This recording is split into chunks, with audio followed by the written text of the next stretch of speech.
There we are. We are certainly living and laughing, but we're learning a lot right now because we are with Dr. Stephen Gundry. He's the author of a new book. It's a plant. It's called The Plant Paradox. We are discussing hidden dangers of healthy foods. What world am I living in now? I'm so confused. Wow. Our mind is blown. I know, right? But you're a very accomplished heart surgeon. You dealt with weight issues, right? Yep, absolutely. And you were like, what? You did some research, and you found. Yeah, you know, my major at Yale when I was an undergraduate was in human evolutionary biology, and that's a fancy way of saying we could manipulate an ape, change its foods, change its environment, and come up with a human. And I took that all aside and became a very famous heart surgeon, chairman of heart surgery at Loma Linda University, did all the baby heart training. Loma Linda? Baby, I took care of you. Possibly. Wow. What a good job. You did great back. And, you know, I made a bunch of devices that are still used to keep people alive during heart surgery, but I was running 30 miles a week. I was going to the gym 1 hour a day, and I was 70 pounds overweight. Wow. What? Now, wait a minute. How is that even possible? Well, because I was eating healthy foods. And I couldn't figure out why eating all these healthy foods gave me arthritis, gave me prediabetes, gave me high cholesterol, gave me high blood pressure. I actually did baby heart transplants with a migraine headache every time. Oh, my goodness. That's pretty hard to do. Okay, so you basically said, you figured out through your research and all this, that there are some foods that we all think are very healthy for us, we've been told are very healthy for us, actually are not that good for us because they contain something called lectins. Correct. What do lectins do to us, and what are lectins? So plants were here first. They had it really good before animals arrived. Nobody wanted to eat them. Right. Now, when animals arrived, they had a problem. They couldn't run, they couldn't hide, couldn't fight. But they're chemists of incredible ability. They can turn sunlight into matter, and we haven't figured out how to do that. So what they do is use chemical warfare, and we're talking about chemical warfare today, to make their predators think twice about eating them, or their babies. And if the predator feels bad or doesn't thrive, the predator says, you know, every time I eat these plant babies, I get heartburn, and I think I'll go eat something else. The plant wins, the animal wins, everybody's happy. Except the other plant that he wanted to eat. Right, exactly. And that one's going to have to start developing lectins at some point as well. That's exactly right. That's years down the road. It's actually chemical warfare. And we're actually not designed to eat certain plants. And some of the most amazing ones are plants that actually come from America. Because believe it or not, none of us are from America. We're from Europe, Asia, or Africa. That means none of us were exposed to an American plant until 500 years ago when Columbus started trade. The other amazing thing is that none of us, no human, ever ate a grain or a bean until 10,000 years ago. They were inedible. And so we've had basically speed dating in evolution to get used to certain plant compounds. And we're losing that. And it's stunning what plants we're losing to. So let's go back to lectin itself. What is this? Is this like a thing that the plant... It's a protein. It's a protein. It's a protein that the plant uses to, if you will, act like an incoming guided missile attack on their predator. Now, the original predator was an insect, and the idea was to paralyze an insect, and it actually hit the nerves of the insect. Now, to a plant, we're just a giant insect. And it takes longer for that to happen, but when I see my patients with neuropathy, where their fingers tingle or they can't feel their feet, and you see advertisements for this on TV all the time, it's actually caused by the lectins trying to get your attention. Okay, so what foods then do we need to know have these lectins in them? Well, I brought some of the common ones that people think are pretty healthy. And I'm afraid. Is anyone else afraid? I'm so nervous. I'm so depressed now. Don't be afraid. We have to understand that we can handle these guys if we know how to defuse them. It's kind of like, 24 hours. Yeah. You've got to give me a couple seconds here before the bomb goes off. Get the right wire. Exactly. Yeah. Okay. All right. So this is a time bomb. A tomato. A tomato. Now, tomato is an American plant. It's a nightshade family. So are potatoes, so are eggplants, and so are peppers. The Italians refused to eat tomatoes for 200 years after their native son Columbus brought them back because they knew how poisonous they were. The skin and the seeds have the lectins. So if you take the peel off and de-seed it, they're perfectly safe. In fact, my grandmother was French, and she taught my mother to always peel and de-seed tomatoes before she served them. Well, that's a very true story. In Greece, they do that too. Yeah. They peel and de-seed the tomatoes. And they taste better that way. They do. Oh, they're much better, much better. I never knew why they did it, but now I know. Now, the Well, let's other go thing through you some- can do okay. is you can pressure cook any of these things. Now, how about brown bread? It turns out that gluten is a lectin. But gluten is actually a very minor lectin. In fact, there are far more important lectins in the hull of the grain. Now, for centuries, we've been throwing the hull away. We've been eating white bread, and we've been eating white baguettes, and we've been eating white pasta, because we've been throwing the lectins away.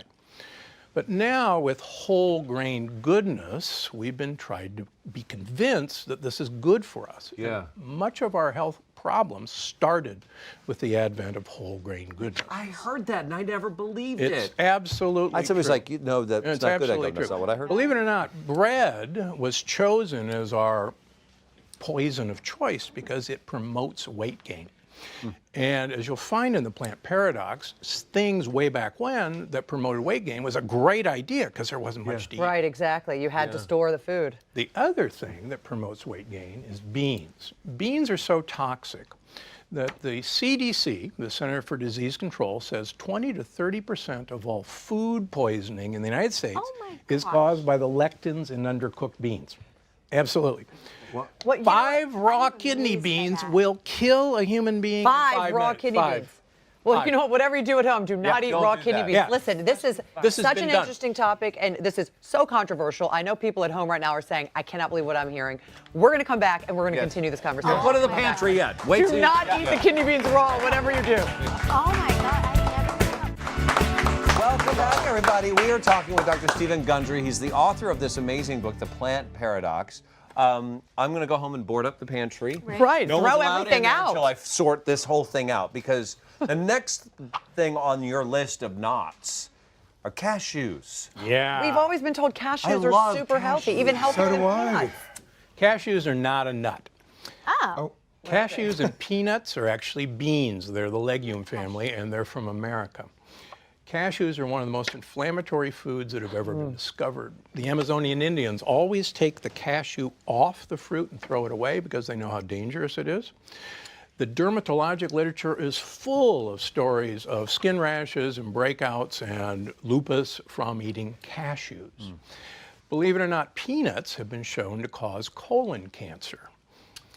Yeah, and if you want to cause That would mean peanut butter then as well. Exactly. Yeah, I think- If you want to cause heart disease, peanuts and a lectin in brown bread called wheat germ agglutinin are the 2 best ways to cause atherosclerosis, heart disease. 2 best ways. Okay, Wow. let me ask so you no something more then. peanut butter Oh, no. and Take it away tomato from the kids. All right, look. on brown bread. Peanut butter and tomato sandwiches. brown bread. Oh, That's honey, the if that's bad what you're eating. combination. And don't put But beans on them, whatever you peel do. the tomatoes. But you can use walnuts, you can use macadamia nuts. Almonds? Almonds, if you peel them. The skin actually has a lectin. Okay. So blanched almonds, or macaroni almonds, fantastic. Those are beautiful. Okay. Explain to me then. So you did all this research. You were 70 pounds heavier. You were going to the gym. You were hiking. You were running. Nothing was working for you. What did you change? What did you stop eating, and what did you start eating? Well, I met a guy who I call Big Ed in my first book, who reversed his inoperable coronary artery disease with changing his diet and taking a bunch of supplements from the health food store. And he started to explain this diet to me. And I said, wait a minute. This is my research that I did at Yale. So I called my folks who live in San Diego and say, hey, do you still have my big old research project? And they say, oh, yeah, it's here in the shrine.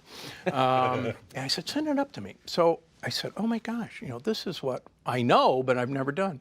So I started eating how we were designed to eat. Like what? Basically, we're designed to eat leaves, nuts, and a lot of oil from olives, from avocados, from coconuts. And we're designed to eat what are called polyphenols. Polyphenols are good plant compounds that actually de-age us. My research has shown that it actually makes, de-age. We I all like look that. Keep forward. talking. We were all, do you see us all reading? There's chocolate and coffee Come right again, here. doctor? Yeah, so my research has shown that olives, coffee, dark chocolate dilates your blood vessels. It actually reverses heart disease. Believe it or not, coffee drinkers have far less Alzheimer's disease than non-coffee drinkers. Really? And Turkish coffee drinkers actually have the best looking arteries of any. Fantastic. That's all we drink in Greece, Turkish coffee. Yeah. They call it Greek coffee, though. There's a little... that's true. Of course, you'd have You to call it can't, Greek. but a person can't live on coffee, olives, dark chocolate, and almonds. Why not? Why not? Leaves. I can. You have to have You gotta something have more leaves. substantial. Well, Are you leaves- eating so- animal protein? So I'm kind of a veg aquarian. I eat leaves and shellfish and a few wild fish. But most of the food I eat are actually plants. But they're plants that you and I have been designed to eat for millions and millions of years. And they're basically leaves. Plants don't have a big defense system in their leaves. They'd like you to eat their leaves and leave their babies alone. So the whole book is about knowing how a plant decided to treat its predator. And if you know how the plant thinks, and I'm pretty sure I know how the plant thinks, they're amazing creatures. If an insect starts eating a leaf on one side of a tree, within 10 minutes, the other side of the tree will quadruple its production of lectins. It gets a text message from the other side, hey, bro, So it's got some sending squatters over messages here. talking to each other. That's fascinating. Wow. That is fascinating. That is unbelievable. And here's my final tip. The Yeah. only purpose of food is to get olive oil into your mouth. The more you approach that, there's beautiful studies in Spain taking 65-year-old people, putting them on a liter of olive oil per week. A liter. A liter? That's 12 tablespoons a day. And comparing it to a low-fat Mediterranean diet, at the end of 6 years, the olive oil group had better memory than the low-fat diet group, but for women, they had a 67% less incidence of breast cancer than the low-fat Mediterranean diet. And how do they do? Just consume it? They drink it. They drink it. The only purpose of food is to get olive oil into your mouth. Listen, Regular olive oil. Well, if you Sophia cook with Loren it- bathes in it. Yeah. Oh, She yeah. sprays it on her face. Olive oil has some of the highest polyphenol content of any food. Even if you cook with it? Even if you cook okay. for it. That's a myth. Olive oil does okay. not denature what? with cooking. Okay. This all makes sense. Popeye.